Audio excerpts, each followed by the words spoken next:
So basically आज के इस वीडियो में हम लोग देखने जा रहे हैं कि एक साइन अप पेज के लिए, या जिसको हम बोलते हैं रजिस्ट्रेशन पेज, उस पेज के लिए एक एपीआई सेट कैसे करेंगे Node.js में।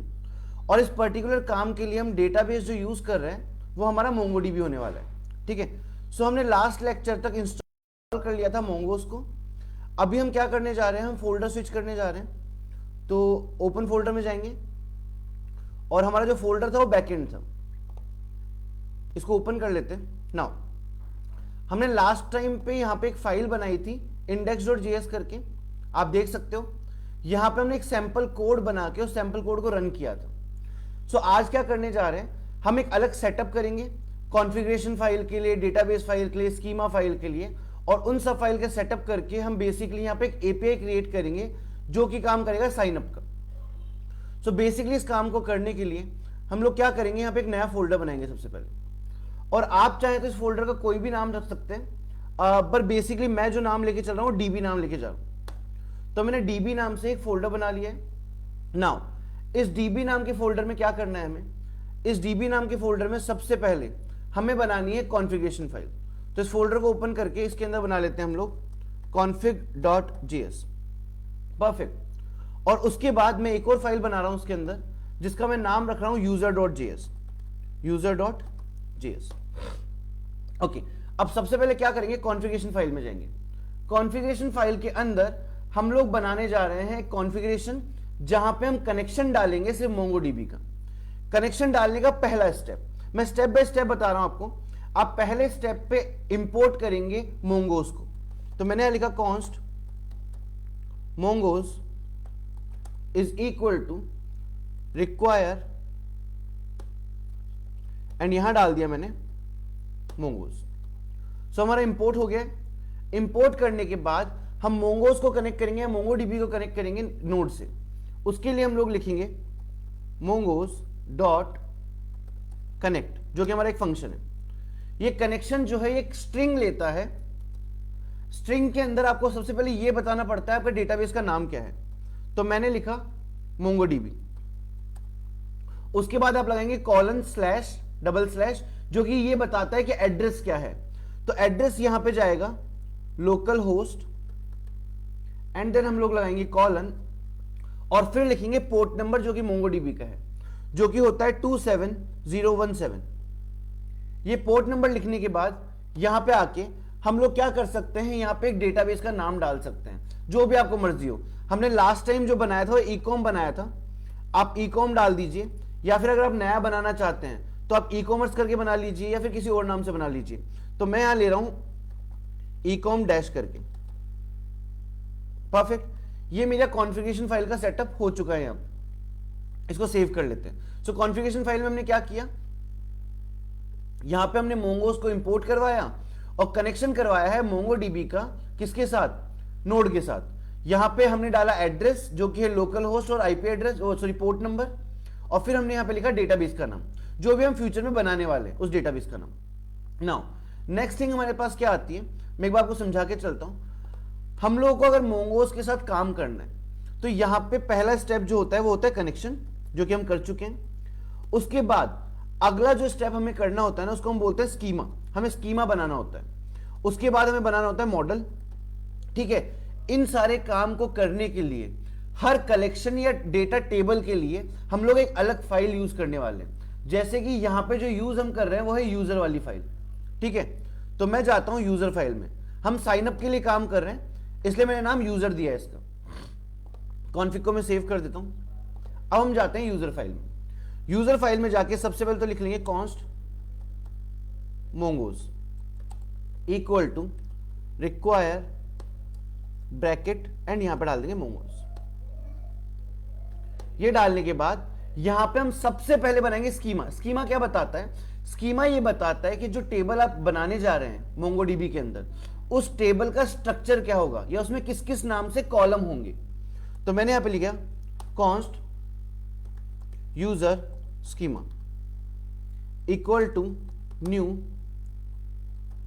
Mongoose dot schema.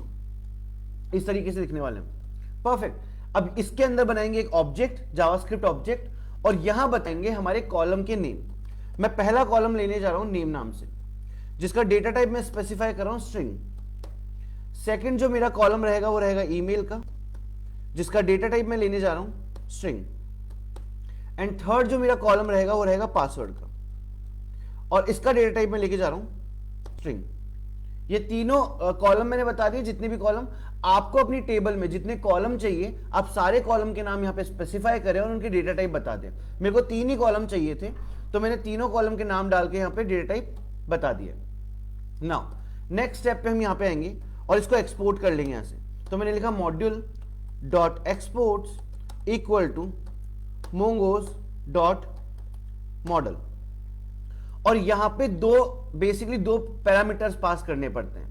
पहला पैरामीटर एक बेसिकली स्ट्रिंग है जो टेबल का नाम या मोंगोडीबी के कलेक्शन का नाम बताता है। मैं मेरा नाम रख रहा हूं यूजर्स। आप एक कन्वेंशन का, एक रूल का ध्यान रखना, जो भी नाम आप यहां पे देते हैं उसमें लास्ट में एस लगा दे। जैसे मान लीजिए आपको टेबल का नाम यूजर देना है, तो आप यूजर नहीं दे सकते, आपको यूजर्स लिखना पड़ेगा। ठीक है, मान लीजिए आपको टेबल बनानी है प्रोडक्ट नाम से, तो आप प्रोडक्ट नहीं लिख सकते, आपको प्रोडक्ट्स लिखना पड़ेगा। परफेक्ट, तो आप एक एस लगा के एंड में छोड़े। मैंने लिया यूजर्स। सेकंड जो पैरामीटर आता है वो आता है जो स्कीमा हमने ऊपर बनाया उसका नाम, तो उस नाम को हम यहां पे पेस्ट कर देते हैं। परफेक्ट, वापस एक बार रिकॉल करता हूं। फर्स्ट स्टेप कॉन्फ़िगरेशन सेट कर दो। कॉन्फ़िगरेशन मतलब कनेक्शन बनाना है, बना दिया। सेकंड स्टेप एक अलग से फाइल बनाओ जो कि टेबल को डिनोट होगी, जहां पे आप ये बताएंगे कि आपके टेबल में कौन कौन से कॉलम्स होने वाले हैं, आपका टेबल का नाम क्या होने वाला है। इसके लिए हमने बनाया एक स्कीमा मॉडल फाइल का। ठीक है, ये हमने यहां पे बना दिया, इसको सेव कर देते। नाउ इस पर्टिकुलर चीज को हमें कनेक्ट करना पड़ेगा हमारी index.js के अंदर। तो हम आ जाते हैं हमारी index.js फाइल के अंदर। यहां पे आके मैंने यहां पे एक्सप्रेस डाल रखा है ऑलरेडी। मैं भी एक बार ये गेट हटा देता हूं यहां से, आई डोंट नीड दिस। इसको मैं इसके पास ले आता हूं या फिर थोड़ा गैप बना देता हूं। नाउ सबसे पहले हम यहां पे इंपोर्ट करेंगे कॉन्फ़िगरेशन फाइल को। कैसे करेंगे?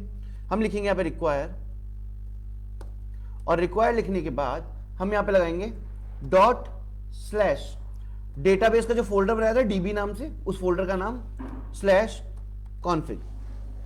यहां तक मेरी कॉन्फ़िगरेशन फाइल यहां पे आ चुकी है। उसके बाद हम लेके आने वाले हैं यहां पे यूजर्स नाम की फाइल। उसको लेके आने के लिए हम क्या लिखेंगे? रिक्वायर, और रिक्वायर लिखने के बाद इसमें डाल देते हैं dot slash dB slash user. Now user file से एक स्कीमा या एक चीज, एक जो स्ट्रक्चर है वो हमारे पास यहां पे से एक्सपोर्ट हो रहा है, दिख रहा है? एक्सपोर्ट होके आ रहा है हमारे पास। तो यहां पे हम उसको एक वेरिएबल में स्टोर करवा लेंगे इस जगह पे। कैसे करवाएंगे? यहां हम लिखेंगे कॉन्स्ट और एक वेरिएबल नाम दे देंगे यूजर करके। तो जो भी मेरा डेटा उस फाइल में था user.js में, वो इस यूजर नाम के वेरिएबल के अंदर मेरे पास आ जाएगा। परफेक्ट, यहां पे मैंने एक्सप्रेस लगा रखा है। नाउ अब अगर मेरे को क्या करना है, इसके लिए बेसिकली मेरे को एपीआई बनाना है। तो यहां जाएंगे नीचे और यहां पे जाके हम लिखेंगे ऐप डॉट पोस्ट। बट उसके पहले ध्यान रखना, आपको यह बताना पड़ेगा कि जो इस फाइल का जो फॉर्मेट है वो जेसन है। तो उसके लिए आप लिखेंगे app dot use express dot JSON. इसके बिना आपका जेसन फॉर्मेटिंग होगी नहीं। ये डाल दिया। अब साइन अप में होता क्या है, डेटाबेस में डेटा इंसर्ट होता है, तो उस तरह के एपीआई को पोस्ट एपीआई कहते हैं। तो ऐप डॉट पोस्ट हमने लगाया ये। अब इसके अंदर क्या आएगा? पहला पैरामीटर यूआरएल। मान लीजिए हम यूआरएल बना लेते हैं स्लैश रजिस्टर करके, और उसके बाद सेकंड पैरामीटर जो हमारा आने वाला है वो हमारा होगा बेसिकली रिक्वेस्ट एंड रिस्पॉन्स, एक कॉल बैक फंक्शन। तो यहां पे ये बनाया, ठीक है। दूसरी बात यहां पे हम लगा देते हैं असिंक, और इस पैरामीटर में डाल देते हैं हम रिक्वेस्ट कॉमा रेस्पॉन्स। नाउ यहां तक हमारा काम हो गया। अब इसके बाद यहां ब्रैकेट के अंदर आ जाते हैं।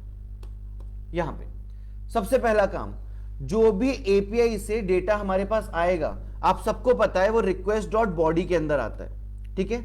जो भी एपीआई से डेटा आता है वो रिक्वेस्ट डॉट बॉडी नाम के कीवर्ड में आता है। इस कीवर्ड को हमको पास करना है कहां पे? यूजर नाम के स्कीमा में। कैसे पास करेंगे? यहां पे आएंगे, एक वेरिएबल बना लेंगे, किसी भी नाम से बना सकते हो आप। इस स्कीमा का ऑब्जेक्ट बना रहे हैं, यहां पे बना लिया, और इसमें पास कर देंगे user dot request dot body. इस तरीके से हो गया। ये फर्स्ट स्टेप काम हो गया। अब डेटाबेस में डेटा को इंसर्ट करवाने के लिए एक फंक्शन कॉल होता है जिसका नाम है सेव। ठीक है, वो कैसे काम करेगा, यहां पे हम लिखेंगे अवेट और उसके बाद नाम देंगे मेरा ये वाला जो मैंने अभी बनाया था वेरिएबल यूजर डॉट सेव। इस तरीके से ये फंक्शन डेटाबेस में डेटा इंसर्ट करवा देगा और जो रिजल्ट आएगा उसको हम एक वेरिएबल में स्टोर कर लेते हैं। इस तरीके से हो गया, सेकंड स्टेप काम कर गया। बेसिकली यहां तक काम होने के बाद अब अगर मान लीजिए आगे हमको वैलिडेशंस करने हैं, टोकन्स लगाने हैं और भी कोई काम हमें करना है तो हम इसके नीचे कर सकते हैं। बट बेसिकली ये एक हेल्दी तरीका था जिससे हमने क्या किया, हमने सबसे पहले कॉन्फ़िगरेशन सेट करी, उसके बाद हमने एक यूजर का स्कीमा बताया है, टेबल का स्ट्रक्चर बना लिया। ये स्ट्रक्चर बनाने के बाद इस स्ट्रक्चर को हमने index.js में इंपोर्ट करवा लिया। इंपोर्ट करवाने के बाद हमने एक एपीआई का यूआरएल बनाया, वहां पे हमने जो डेटा था वो स्कीमा में पास करवाया और डेटाबेस में सेव करवा दिया। So this was all about creating an API for sign up page, register page के लिए। इसके अंदर और भी चीजें की जा सकती है बट वो हम नेक्स्ट लेक्चर्स में रखेंगे। आई होप आपको सेटअप समझ में आया होगा और ये किस तरीके से काम कर रहा है वो समझ में आया होगा। Thank you so much.